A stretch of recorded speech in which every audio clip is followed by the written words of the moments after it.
Nah, yang langgeng abadi itu tadi, yang belum ada apa-apa, yang nggak ada apa-apa itu tadi, yang langgeng abadi itu. Nah, harusnya kan yang dikatakan Yahweh atau Tuhan kan harusnya itu gitu loh. Bukan yang keluar masuk ke makhluk ini tadi. Karena apa? Karena yang keluar masuk ke makhluk ini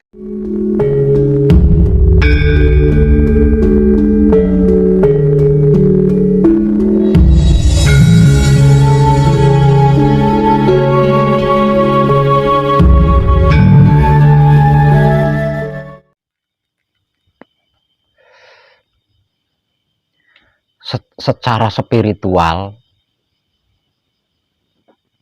tersulit dan terumit tentang kesadaran. Tapi secara non spiritual tersulit dan terumit itu tentang suci. Nah, kalau tentang suci itu lebih meluas. Nah, kalau kesadaran kan bersifat pribadi.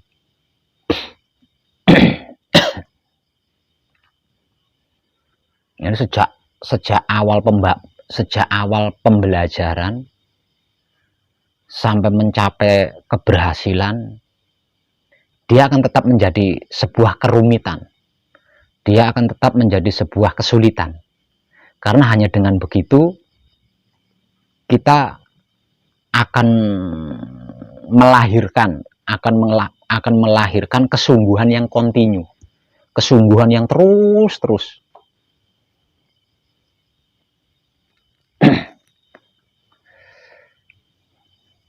Kalau tentang kesadaran kan sudah terlalu banyak informasi dari saya. Nah, malam ini kadangan kita akan membahas proses sejarah perjalanan menuju suci. Seperti apa sih rumitnya? Seperti apa sih sulitnya?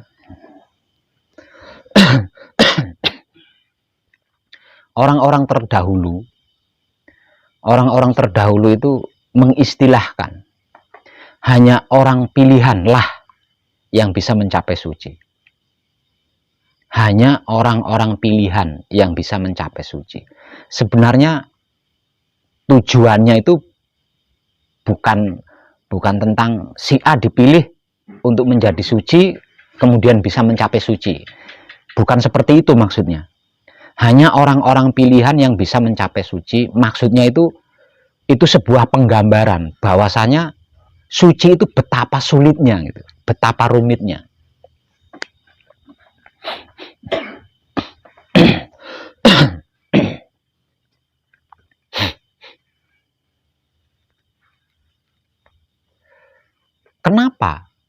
Kenapa suci kok bisa menjadi sulit, bisa menjadi rumit? Dikarenakan manusia berasal dari suci, berbahan suci, dicipta dengan suci, dilahirkan dengan suci.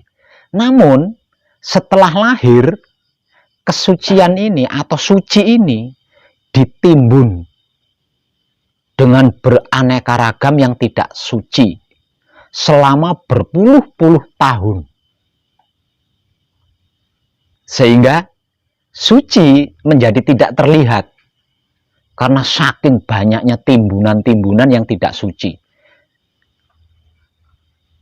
Lah, untuk menguras sesuatu yang menutupi suci, untuk menguras sesuatu yang menimbun suci selama berpuluh-puluh tahun, mungkin kalau harus digambarkan melebihi gunung lah.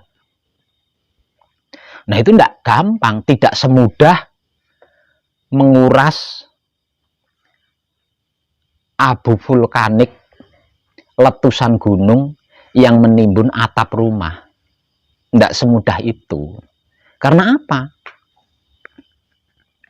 Karena abu vulkanik, letusan gunung yang menimbun atap rumah itu kasat mata. Betapapun tebalnya itu, tetap mudah untuk dibersihkan dari atap rumah. Lawang kelihatan di mata. Nah, kalau sesuatu yang menimbun sucinya diri kita, nah ini yang jadi nggak apa yang menjadikan rumit dan sulitnya itu di situ.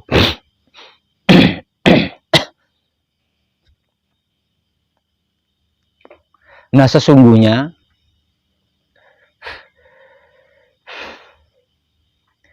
tujuan dari seluruh penciptaan itu adalah suci.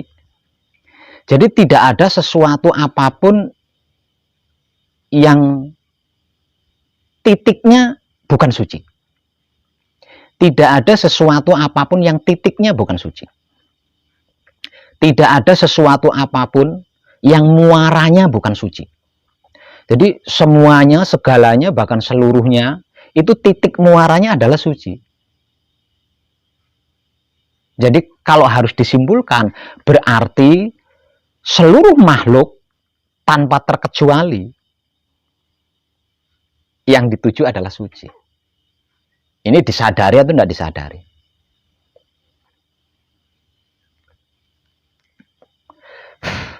Apapun itu duduk perkaranya, apapun itu masalahnya. Sebenarnya yang sedang dicari adalah suci. Nah, suci ini memiliki banyak penyebutan, memiliki banyak pengertian, memiliki banyak pemahaman, memiliki banyak pengetahuan, bergantung si pelaku itu, bergantung dari kecerdasan si pelaku itu. Nah, suci ini ada yang menyebutnya sebagai tentram.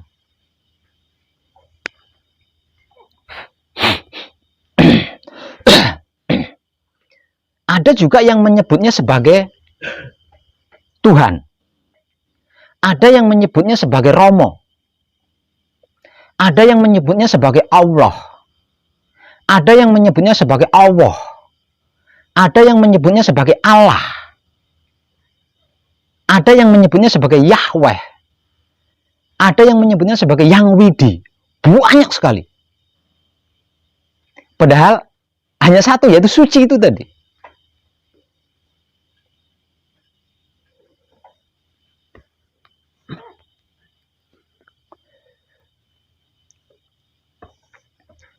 Bagi orang yang sedang mencari harta, maka suci ini akan tersebut menjadi harta. Bagi orang yang mencari kesenangan, maka suci ini beralih menjadi kesenangan. Bagi orang yang mencari ilmu kesaktian, nah suci ini berubah sebutan lagi menjadi ilmu kesaktian. Itu loh suci. Makanya suci berkata, aku sesuai sangkaan hambaku. Itulah suci. Jadi Tuhan, Allah, Allah, Yahweh, Yang Widi, yang selama ini kita cerna sesungguhnya adalah suci gitu loh. Jadi yang disebut-sebut Tuhan itu adalah suci. Nah, artinya tidak ada sesuatu yang tidak bertitik muara kepada suci, kan berarti tidak ada sesuatu apapun yang tidak bertitik muara kepada suci, atau tidak ada sesuatu apapun yang punjernya adalah bukan suci. Semuanya punjernya suci, semuanya titik muaranya adalah suci. Lalu apa istimewanya kalau seorang makhluk bisa mencapai suci? Apa istimewanya seorang makhluk jika mencapai suci? Siapapun dia, apapun dia, ketika dia berhasil mencapai suci, yang berarti memiliki identitas jati diri pribadi aslinya, lah itu loh gambaran wujud kenyataan Tuhan, gambaran wujud kenyataan suci. Jadi kalau suci itu maha kuasa, maka gambarannya juga kuasa. Kalau suci itu sakti, berarti gambarannya juga sakti. Kalau mau berbicara tentang keuntungan, tentang manfaat, tentang guna, dan lain sebagainya. Namun selama seseorang pelaku itu tidak menyadari atau belum menyadari bahwa yang titik yang dituju sebenarnya itu adalah suci, maka suci ini tidak bisa memberikan lebih. Dia tidak bisa memberikan lebih. Dia hanya bisa memberikan sebatas apa yang dia ingin. Satu misal, saya ingin kaya. Betapapun kaya menurut pemikiran saya, itu kan tetap suci. Tapi suci menurut mindset saya itu adalah kekayaan. Nah, ketika saya berhasil mencapai kekayaan, maka kekayaan ini nggak ada berkahnya. Tidak akan membuat puas gitu loh. Nggak akan membuat kenyang. Maksud saya seperti itu. Selama saya belum menyadari atau tidak menyadari bahwa kekayaan yang sesungguhnya itu adalah suci itu tadi.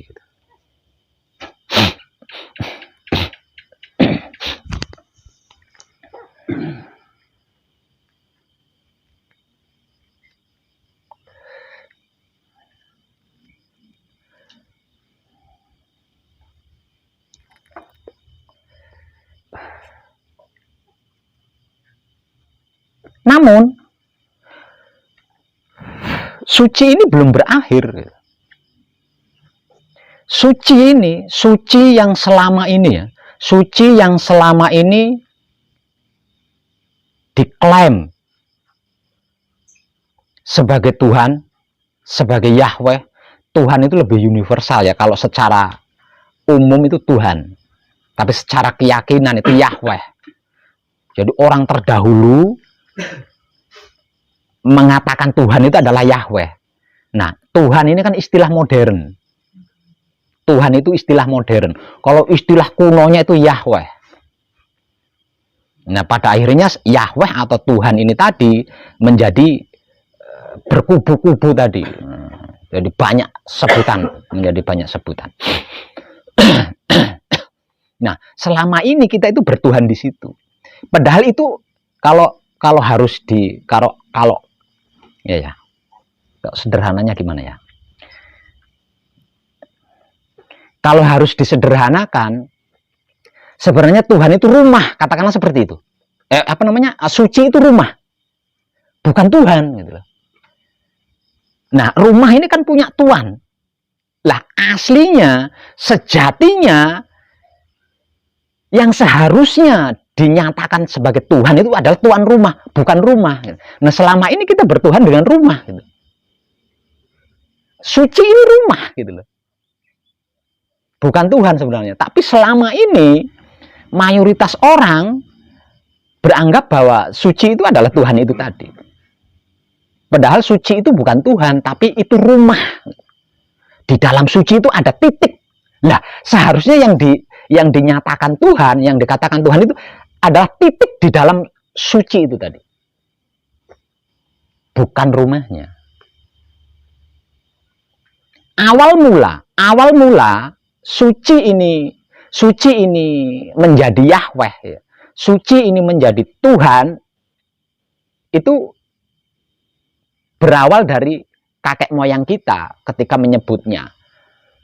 Dikarenakan tidak ada dua ya, dikarenakan tidak ada dua yang melebihi suci ini, maka suci ini oleh kakek moyang kita Adam disebut sebagai maha suci. Nah, bermula dari sinilah munculnya mindset bahwa suci itu adalah Yahweh atau Tuhan. Kemudian dalam jangka waktu yang sangat panjang, menjadi beraneka ragam. Banyak.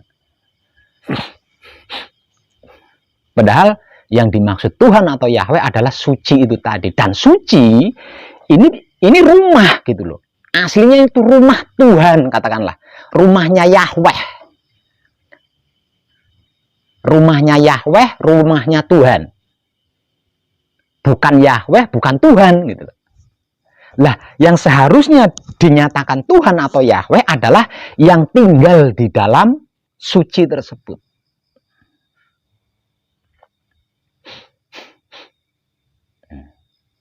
Kenapa saya katakan seperti itu? Karena ada yang terdahulu sebelum suci gitu loh. Ini agak rumit ini. Mengungkap ini, harus mempersiapkan kesadaran di sini. Ya. Harus mempersiapkan kesadaran. Mengungkap ini sama dengan mengungkap lebih dulu mana kulit telur, putih telur dengan kuning telur.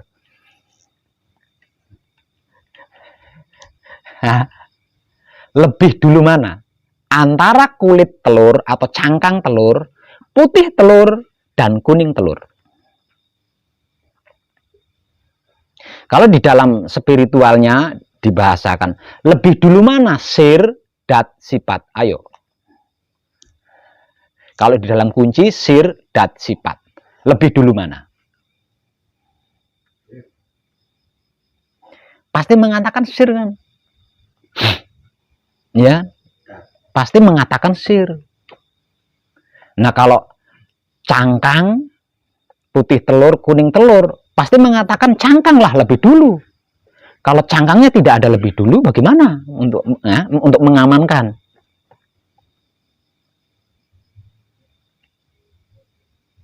Nah, itu suci. Sir atau cangkang itu suci. Suci yang membungkus dua hal kan, antara putih telur dengan kuning telur. Paling luar itu. Maka sebelum telur itu ada ayam dulu. Ya. Karena yang mengeluarkan telur kan ayam. Iya enggak kira-kira? Lah, harusnya yang dinyatakan Yahweh, yang dinyatakan Tuhan itu kan ayamnya. Bukan telurnya. Masih ingat enggak jenengan? Beberapa malam yang lalu saya memberikan informasi, awalnya tidak ada apa-apa. Apa-apa tidak ada. Lah, harusnya yang disebut Yahweh, yang dinyatakan Yahweh itu loh. Karena dia lebih awal ada. Dia yang paling awal dan paling akhir dia. Jadi harusnya itu tidak ada apa-apa tidak ada. Ini loh yang mendapatkan julukan maha awal maha akhir. Harusnya gitu. Awal mula kejadian itu belum ada apa-apa. Dikarenakan belum ada apa-apa, maka dinyatakan tidak ada apa-apa. Lah, itu loh harusnya yang disebut Tuhan atau Yahweh. Kemudian muncul cahaya, muncul nur. Lah, cahaya atau nur ini loh yang disebut suci. Lah, dari sini kita bisa mengambil kesimpulan lebih dulu mana suci dengan belum ada apa-apa tadi gitu. Belum ada apa-apa tadi. Harusnya kan yang dinyatakan Yahweh atau Tuhan kan itu tadi.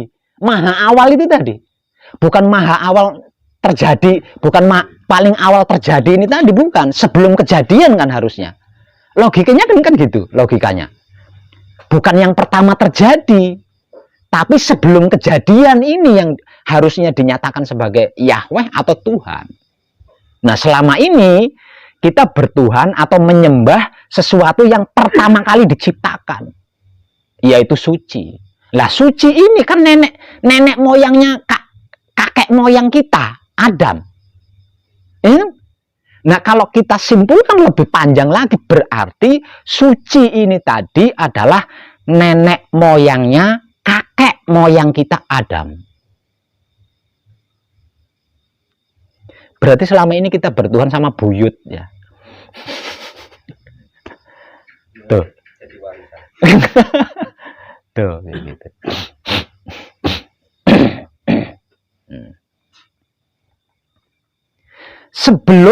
Sebelum suci ini ada, ini kemunculan suci ini terlepas dari kehendak atau tidak loh. Jadi yang mempunyai kehendak itu tadi yang pertama kali ada ini tadi. Saya coba perhatikan ya, saya ulang.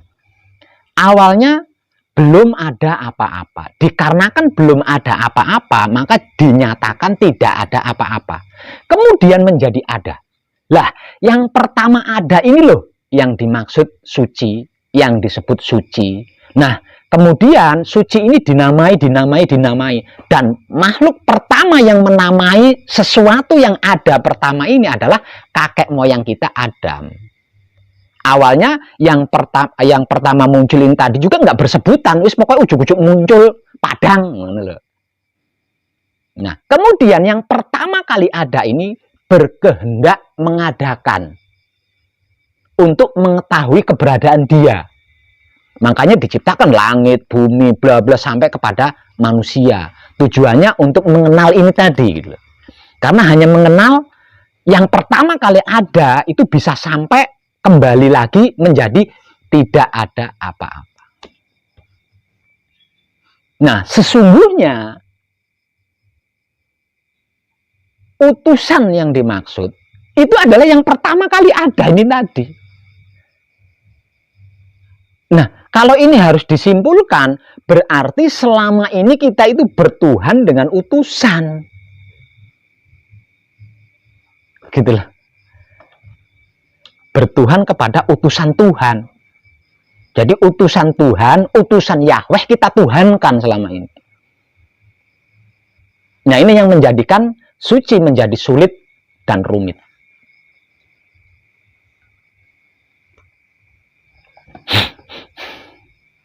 Seperti yang sudah pernah saya informasikan, semisal contoh gitu ya. Awalnya belum ada apa-apa, karena belum ada apa-apa, maka dinyatakan tidak ada apa-apa. Kemudian muncul menjadi ada, dan pertama ada inilah suci adanya. Kemudian suci ini berkehendak mengadakan. Berkehendak mengadakan.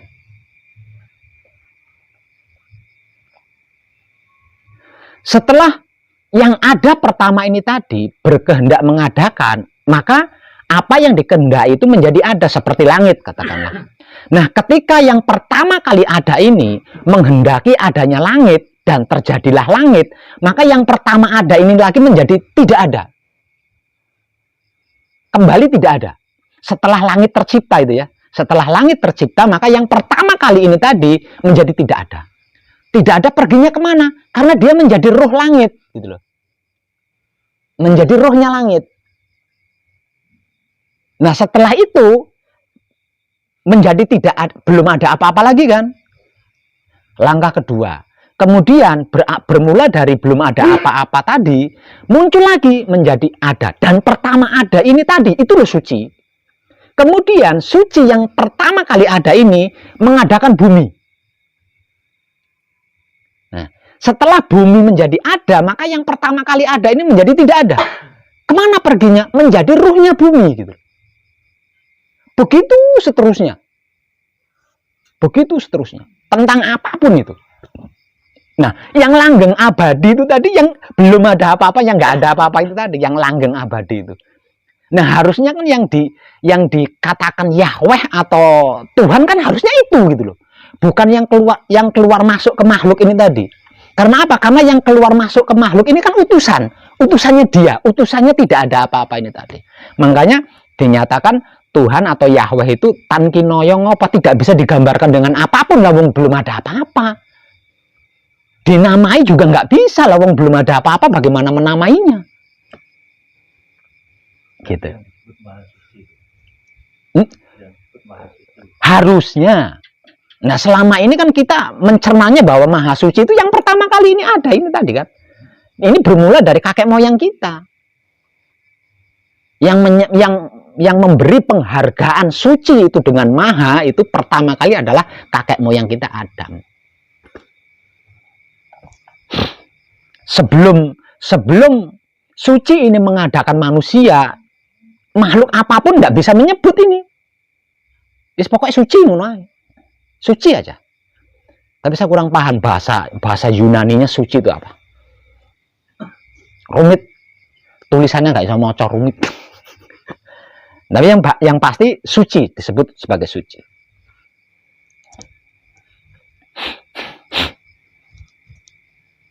Itu semuanya seperti itu. Namun mau langit, mau bumi, mau tumbuhan, mau makhluk apapun termasuk manusia, ketika dinyatakan mati, yang pertama kali ada kemudian lenyap, itu menjadi ada kembali. Loh, kenapa menjadi ada kembali? Sebagai tempat kembalinya. Kalau ini tidak ada lagi, ini mau kembali kemana? Yang dinyatakan mati itu. Gitu loh. Nah, setelah yang dinyatakan mati itu kembali kepada yang pertama kali ini ada. Lah, yang pertama kali ini ada ini tadi yang melebur menjadi tidak ada apa-apa lagi. Tanpa yang pertama kali ada itu enggak bisa nih. Enggak bisa. Namun, sebelum sesuatu yang diadakan oleh yang pertama kali ada ini dinyatakan mati, maka selama itu yang pertama kali ada itu enggak ada terus.